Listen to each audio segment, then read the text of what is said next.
Assalamu alaikum. I hope that everybody is happy and enjoying these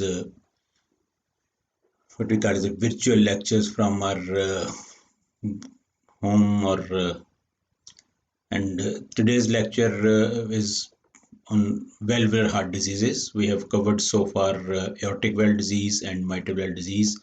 Though uncommon, but tricuspid and pulmonary valve disease is also uh, sometimes seen. Most of the time, it is secondary to either the left heart disease or maybe the lung disease, but it's equally important to recognize these features. And we'll be covering tricuspid stenosis and pulmonary tricuspid regurgitation. Similarly, pulmonary stenosis and pulmonary regurgitation, although less common. And then in the end, we'll be summarizing the two major valve lesions, mainly aortic valve and the mitral valve, and we'll have a comparison of their symptomatology, their investigations, so that it is well understood by each and every student of us. So, talking of tricuspid stenosis. Now, if you look at these two diagrams, the one on the right hand of your panel shows a normal tricuspid valve opening, and you can see blood flowing normally from the right atrium to the right ventricle, and of course during systole it has to flow to the pulmonary artery. But if you look at on the right side, the right side of your screen, you see a stenosed tricuspid valve. This stenosed tricuspid valve would lead on to less blood flowing from the right atrium to the right ventricle. Of course, that would lead on to reduced cardiac output from the right side of the heart, less blood going to the lungs for oxygenation, and patient would feel some fatigue and other symptoms. The same would lead on to a back pressure effect in the right atrium, and this right atrial pressure then is transmitted upward or backward. It would lead on to rise in jugular venous pressure, and when it is backward pressure into the inferior vena cava, and then into, of course, into the liver and hepatic veins. Liver becomes congested, it becomes pulsatile, and it becomes tender as well. So the symptoms because of the tricuspid stenosis would be because of its low forward flow to the right from the right ventricle to the lungs and back pressure. So fatigue, dyspnea on exertion, since the blood has to flow from the right atrium to the right ventricle during diastole. So a narrowing up at that level would produce a diastolic murmur. This diastolic murmur would be best heard along the lower left sternal border. It would be more prominent during inspiration and would have sometime maybe accompanied by systolic thrill as well. The back pressure effect would lead on to rise in jugular venous pressure. There would be hepatomegaly. Later on, it may also lead on to accumulation of fluid in the peritoneal cavity in the form of ascites, and this jugular venous distension with giant jugular A wave is a very prominent feature which is seen in the neck veins. This is a 2D echocardiogram representing the two arrows showing the rounded and thickened cusp of the tricuspid valve. Of course, you would see two cusps in this view only because the one which is posterior cusp is not visible. And this again, dilatation of the right atrium, and you may see there is some defect at the level of the foramen veil, possibly because of increased right atrial pressure may lead on to some blood flowing from, if there is a patent foramen veil, from the right atrium to the left atrium. This is a Doppler representation of the flow across the tricuspid valve. So as you can see, the blood flow pattern or velocity are similar that are seen on the left side on the mitral valve. So there is a say reduced EF slope, and the A wave is prominent. So tricuspid usually occurs if it is associated with it because of rheumatic heart disease, with aortic and mitral stenosis. But the isolated involvement of the um, tricuspid valve in rheumatic heart disease is very, very rare. It's less than 5%. So reduced blood flow from the right atrium to the right ventricle, there would be reduced right ventricle output, reduced left ventricular filling because less blood going to the lung for oxygen. Of course, it would be less going to the left ventricle as well. So there's a decreased cardiac output overall, and back pressure would lead on to congestion, and forward decreased systemic pressure would also be one feature. The symptoms of right heart failure would be there. There would be hepatomegaly, liver would be enlarged, it would be tender, it would be pulsatile as well.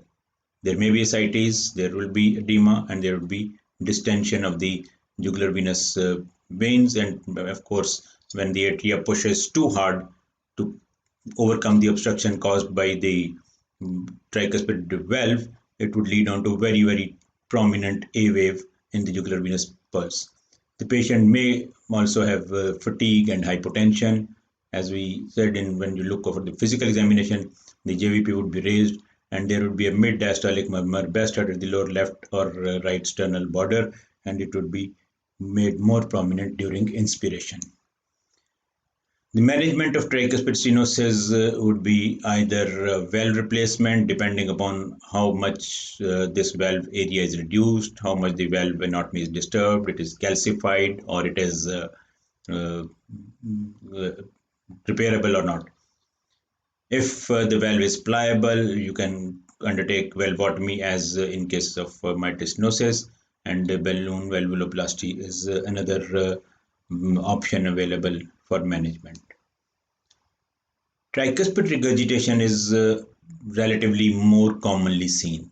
Why more commonly? It's mostly because of the pulmonary hypertension leading on to a back pressure effect onto the right ventricle, and this right ventricular back pressure then leads on to dilatation of the right ventricle. The cusps are pulled apart, and tricuspid valve become secondarily regurgitant.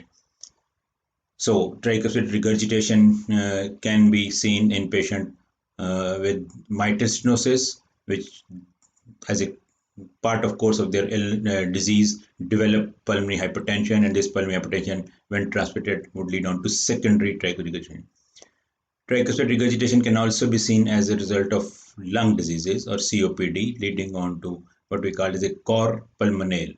Cor pulmonale mean cor is the heart disease, pulmonale which is second to the lung disease. So long-standing chronic cough, chronic bronchitis, or COPD would lead on to hypoxia, and this hypoxia then of course would lead on to reflux, pulmonary arterial vasoconstriction, and this pulmonary hypertension then would lead on to right ventricular hypertrophy, dilatation, and in the end it would lead on to tricuspid regurgitation. So it's more common than tricuspid stenosis. It is most frequently, as I said, is functional as a result of enlargement of the right ventricle. An insufficient tricuspid valve allows blood to flow back during systole from the right ventricle back to the right atrium. Instead of blood flowing towards pulmonary artery to the lungs, it flows back into the right atrium.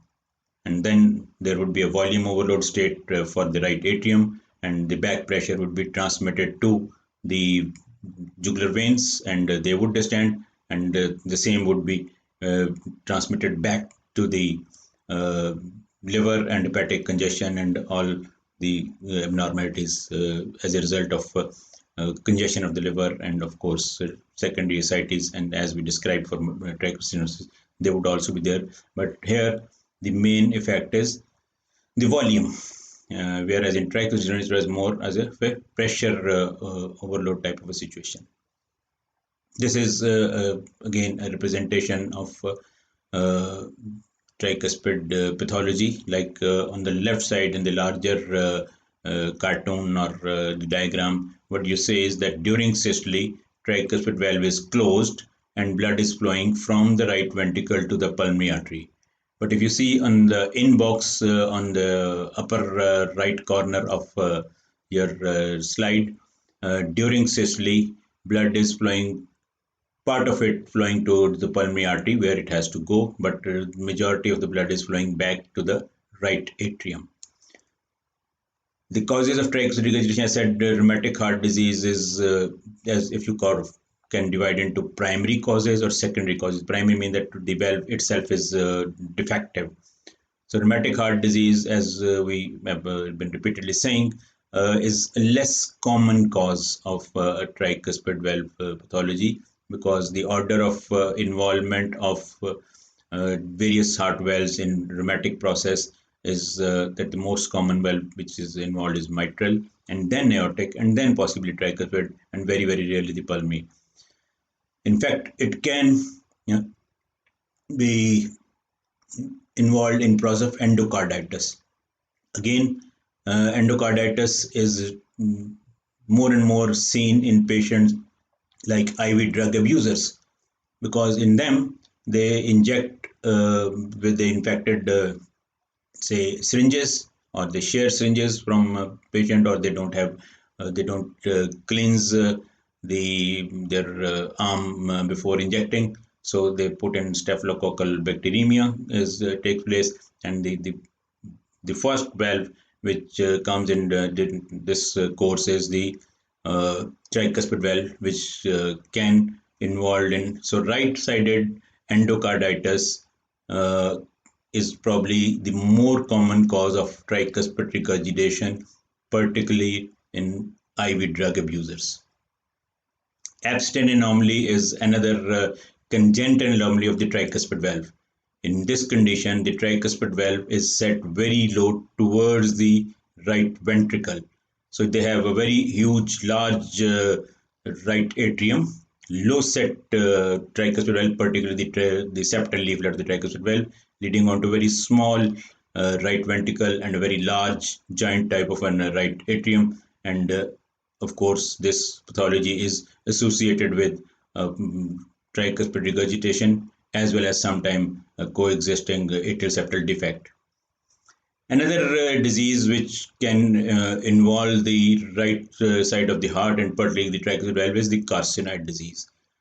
Again, the carcinoid is you have 5-hydroxyserotonin or 5-hydroxytryptamine being released, and this substance normally, if it metastasizes the liver, and then it can go on to the right side of the heart and can lead on to tricuspid valve pathology. But more likely, you have secondary causes of tricuspid regurgitation, and as we have shown in very bold letters, pulmonary hypertension or cor pulmonale, or pulmonary hypertension secondary to lung diseases, or COPD. This is a more common cause. Right ventricular dilatation due to chronic left heart failure, like functional tricuspid regurgitation, as we described in patient with mitral stenosis, and sometimes an acute right ventricular infarct can lead on to, say, rupture of the muscles, or rupture of the fibers to the various leaflets of the tricuspid valve, and can be a reason for secondary tricuspid regurgitation. Symptoms are usually non-specific. Again, depends upon if it is because of the lung disease. Those predominant symptoms to be because of the lung disease, like cough and cyanosis and dyspnea or breathlessness or wheezing. And then, of course, when the right heart failure add on, they would complain of tiredness, fatigue because of reduced flow. Edema is universally there, and hepatic enlargement and venous congestion is there. JVP would be raised, and the auscultatory finding in tricuspid regurgitation would be a pan-systolic murmur, which is it's a harsh murmur, which is best heard at the lower left sternal border. It would have an inspiratory exaggeration. It would be more loud during inspiration. And if you trace its radiation, you can radiate this murmur towards the epigastrium mainly. And of course, in a tricuspid regurgitation, you would also have a liver which is enlarged and is pulsatile. The management would be treating the underlying cause, correction of that cause which is causing right ventricular dilatation, overload, or failure. So treating the lung disease and reducing their hypoxia, which would, of course, then lead on to reduction in pulmonary arterial pressure, would be one thing which can be done. If it is secondary to pulmonary, say, mitral stenosis, then that mitral stenosis needs to be dealt with as required, maybe replaced or maybe repaired, or may go balloon valvuloplasty. For medical management, of course, since there's a quite overloaded condition, there is a congestion of the liver, there is edema, so diuretics and some vasodilators may be of benefit, and they are used in treatment. But definitely, the definite treatment would be either you repair this valve or you replace this valve. As we already mentioned in the beginning, that pulmonary stenosis is less commonly seen, and if it is seen, it usually is usually because of the underlying congenital conditions. So the symptoms of pulmonary stenosis would be fatigue, dyspnea, and exertion, because less of the blood would be going to the lungs for oxygenation, and the patient may also complain of cyanosis. Since it's more commonly seen since early childhood birth, there would be poor weight gain, there may be failure to thrive in the infants, and again, the pulmonary stenosis would put its pressure onto the right ventricle would hypertrophy and then dilate, and then, of course, all the back pressure mechanism or say a manifestation in the form of ascites and edema would occur. Signs would be that there would be an ejection systolic type of murmur, which is loud at the left upper sternal border, or which radiates towards the clavicle or to the left shoulder. Murmur is often preceded by an ejection sound or ejection click, as is seen in aortic stenosis on the left side. There may be wide splitting of the second heart sound, because a stenosed pulmonary valve would lead on to delayed in the closure of the pulmonary valve. So because of the disparity in the closure of the aortic and aortic valve will close earlier and pulmonary valve will close late. This would lead on to say a time interval between the two components of the second sound, which is called as splitting, and this would be wide splitting, but it still would maintain its variation with the respiration. A palpable thrill in the second left intercostal space or towards the left of the sternum in the upper part may be there in patient with the pulmonary stenosis. ECG would show right ventricular hypertrophy, understandably so.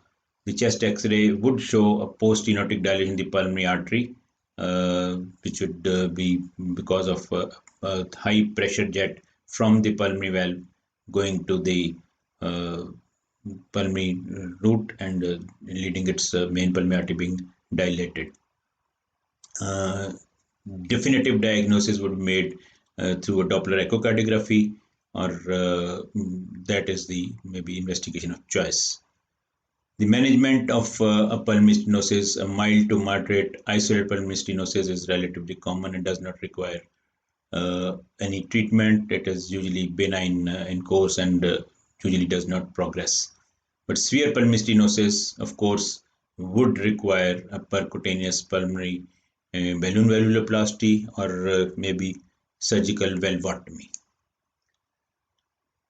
Pulmonary regurgitation is again, as I said, mostly because of secondary to lung disease or secondary to mitral valve disease.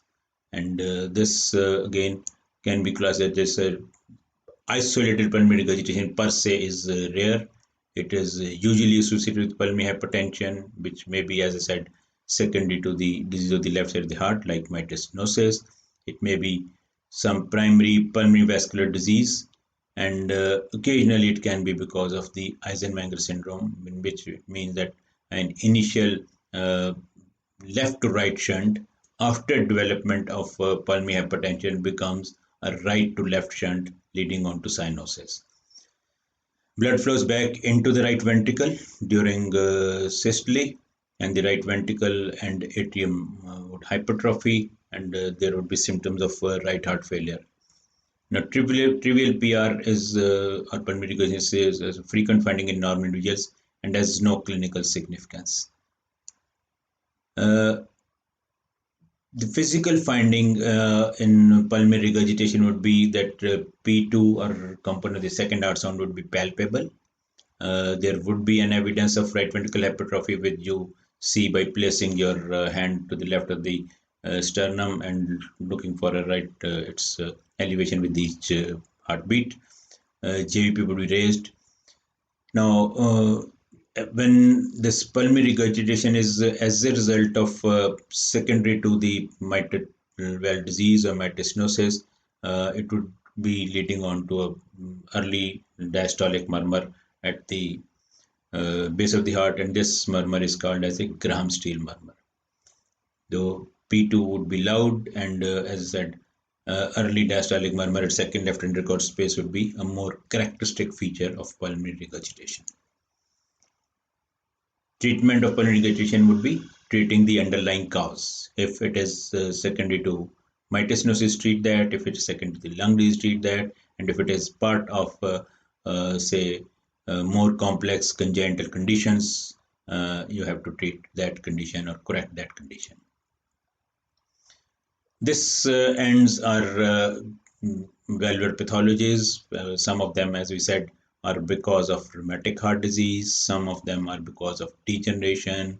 Some of them are because of some abnormality in the vasculature or the disease of the aortic root.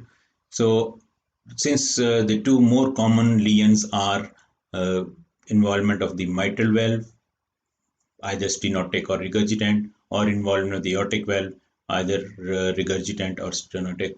We'll have a comparison of each one of them, and we'll talk about compare their symptom, their etiology, and ECG finding, so that it is easier to remember what to expect in each one of them. So this is a table showing summary of severe valvular heart diseases. As I said, the more common lesions are aortic stenosis, mitral stenosis, and mitral regurgitation and aortic regurgitation. As far as etiology goes, the aortic stenosis, as I said, is more commonly idiopathic calcification of bicuspid or tricuspid valve, or maybe congenital, and sometimes it is rheumatic. Etiology of mitral stenosis more commonly is because of rheumatic endocarditis following a sequence of rheumatic fever, and there can be calcification of the annulus of the mitral valve, and this annular calcification is more common reason for stenosis in relatively older age or relatively middle-aged person. Mitral regurgitation, the more common cause is mitral valve prolapse. It may be because of rupture of chordae tendineae in process of myocardial infarction or endocarditis, or as I said, ischemic papillary muscle dysfunction or rupture. Sometimes it can be part of collagen vascular disease and syndromes, and again it can be as a result of secondary to left ventricular myocardial disease leading on to, like in cardiomyopathies, the dilated left ventricle pulls apart the cusps and leads on to mitral regurgitation. Aortic regurgitation is as a result of annulo-aortic ectasia or root being malfunctioning or dilated, pulling apart the cusp. Hypertension, endocarditis, Marfan syndrome, ankylosing spondylitis, aortic dissection, syphilis, and collagen vascular disease are other causes of aortic regurgitation. The pathophysiology in each of the lesion, like in aortic stenosis, there is a condition of a pressure overload situation onto the left ventricle. And of course, the valve is stenotic, left ventricle tries to compensate, it hypertrophies and finally dilates, and then it starts failing. This again also puts during diastole there is less blood flow flowing to the coronaries, and this coronary blood flow reserve is reduced, and the patient may become symptomatic because of the reduced coronary supply as well. In mitral stenosis, the obstruction to the left ventricular inflow during diastole from left atrium to the left ventricle puts a pressure onto the left atrium first. There is less blood flowing to the left ventricle, so cardiac output understandably is reduced, and the mitral obstruction increases pressure, back pressure into the pulmonary venous circulation, then leads on to pulmonary arterial vasoconstriction, and this pressure is then transmitted to the right ventricle, and it is right ventricle which fails secondary to left atrial pressure being increased on mitral stenosis, and left ventricle per se in the mitral stenosis is not at least receive any burden. So right ventricle pressure overload is augmented further when pulmonary hypertension develops.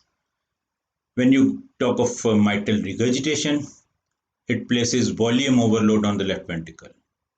Why? That during, say, diastole, there is blood flowing to the from the left atrium to the left ventricle, and most of it is regurgitated back to the left atrium again during systole, and instead of going, so with each systole, the left ventricle has to accommodate double the volume of blood, the one which has been regurgitated back and the one which has been received from the lungs after oxygenation. So this volume overload situation is compensated by progressive dilatation of the left ventricle.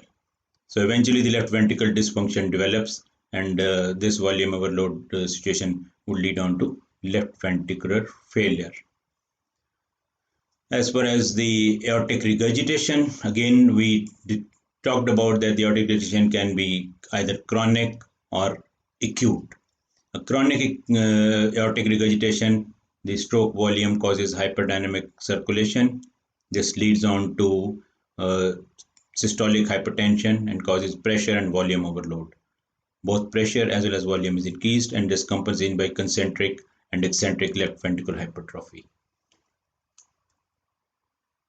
Whereas in acute aortic regurgitation, there is not enough time for the cardiac dilatation to develop. All the pressure from because of aortic regurgitation, which is put onto the left ventricle, and left ventricle not being able to dilate, transmitted back to the left atrium, and this patient suddenly or acutely goes into pulmonary edema or acute breathlessness dyspnea.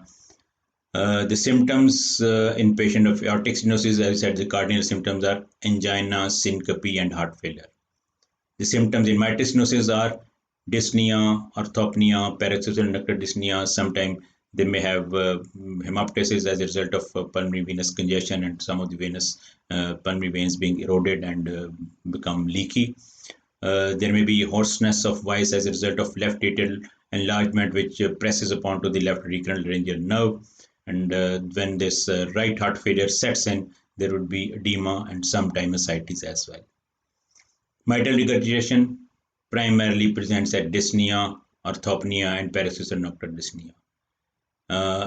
Aortic regurgitation, again, does dyspnea, orthopnea, paroxysmal dyspnea, sometimes angina and syncope, all may be seen in aortic regurgitation.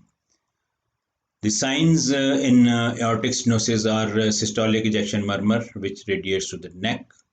There will be delayed carotid upstroke. There may be S4 or fourth heart sound or additional diastolic sound because the left ventricular hypertrophy does not let the left ventricle to dilate during late atrial contraction. And of course, there would be paradoxical S2 splitting.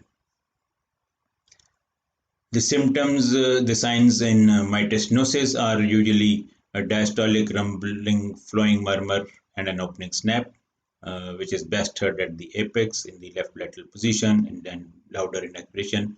First sound would be loud.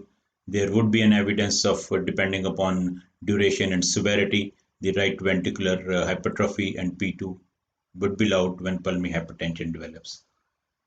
The mitral stenosis is classical, mitral regurgitation, sorry. The mitral regurgitation classically presents with a pan-systolic or long systolic or hollow systolic murmur, which is best heard at the apex. This murmur is louder during expiration, and if you trace its radiation, it radiates towards the axilla, and of course there would be displacement of the apex beat or point of maximal impulse for the heart. Again, aortic regurgitation. Chronic aortic regurgitation would be associated with a diastolic blowing murmur, best heard in the second left intercostal space in sitting position. The circulation would be hyperdynamic. There were quite a few signs like Quincke sign, Demose sign, and so many other signs which were described. Apex beat, of course, would displace as a result of dilatation and hypertrophy of the left ventricle. But in acute aortic regurgitation, there may be a short diastolic blowing murmur, and there would not be much an evidence of dilatation of the heart. ECG finding in aortic stenosis predominantly will be left ventricular hypertrophy and then secondary left atrial hypertrophy. In mitral stenosis, it would be a left atrial enlargement as well as right ventricular hypertrophy. In mitral regurgitation, again, there would be left ventricular hypertrophy and left atrial enlargement, whereas in aortic regurgitation, of course, left ventricular hypertrophy and left atrial enlargement would be there. In chest radiograph, the aortic stenosis heart, because of its left ventricular hypertrophy and rounded shape, classical boot-shaped heart would be seen in aortic stenosis. You may also observe aortic valve calcification in a lateral view in a long degenerative aortic valve which is stenosed. Then in mitral stenosis, you may have double density at the right heart border because of the left atrial enlargement, which produces a double atrial shadow. You have curly B lines in the on the X-ray, which are because of the dilatation of the lymphatics, the fluid which is transudated out into the intestine space is then carried on by the taken away by the this lymphatics, and this lymphatic would lead on to prominent shadows or lines mainly seen in the both angles of the say costophrenic angles areas. Pulmonary artery enlargement and of course straightening of the left border of heart are other features which were discussed and shown in previous lectures. In mitral regurgitation, there would be overall cardiac enlargement and congestion. In aortic regurgitation, of course, you would have cardiomegaly and some uncoiling of aorta. In chronic cases, but in acute cases, there would be pulmonary congestion with heart size may be normal. Again, we have seen this in a previous lecture on aortic valve disease. In echocardiographic findings, there would be concentric left ventricular hypertrophy in aortic stenosis. There will be reduced, excuse me. So there will be reduced aortic valve cusp separation. Doppler will show a mean gradient of more than 50 million mercury in the most severe cases. The normal gradient across the aortic valve is usually 10 to 15 mm of mercury. In mitral stenosis, you would see restricted mitral leaflet movement. There would be doming of the leaflets as a result of increased left atrial pressure. You may see calcification. You can measure the area both by 2D Doppler by planimetry, or you can measure it indirectly through the this Doppler or by what we call a pressure half-time technique, which measures the velocity across the mitral valve, and then you can calculate the area through that. Similarly, this mitral stenosis, as we said, would lead on to back pressure onto the right ventricle, and there may be tricuspid regurgitation as well. And this presence of tricuspid regurgitation, pulmonary hypertension actually are signs of a severity of mitral valve disease. In mitral regurgitation, the left ventricle and the left atrial enlargement in chronic severe cases, and of course, then on Doppler, you would be seeing a large jet flowing back from the left ventricle to the left atrium. Aortic regurgitation in chronic cases, there would be left ventricular enlargement, and there would be a large Doppler jet flowing from aorta back into the left ventricle during diastole. And of course, this pressure half time of less than 400 is an indication, is a sign of a severity of the mitral aortic regurgitation. In acute, of course, there is not time enough to left ventricle to enlarge, so the LV may not be that enlarged, but the mitral valve pre-closure or that can be seen. On catheterization, in aortic stenosis, there is increased left ventricular and diastolic pressure. The transaortic gradient of more than 50 millimeter is sign of severity. In mitral stenosis, there is elevated pulmonary capillary wedge pressure and transmitral gradient, the pressure difference between the mitral left atrium and the left ventricle during diastole, if it is more than 10 millimeter of mercury, is sign of severity. In mitral regurgitation, there is ventriculography would show a regurgitation of dye into the left ventricle, and in aortic regurgitation on catheterization, there would be wide pulse pressure recorded, and aortography would show regurgitation of dye into the left ventricle. Again, the severity of aortic stenosis is when it is the area is less than 0.7 centimeter square, it is considered as severe aortic stenosis.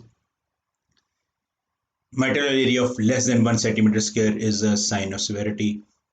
And again, aortic regurgitation, as we said, is severity is judged through the pressure half time on this Doppler, and then the aortography showing the regurgitation jet into the left ventricle during diastole.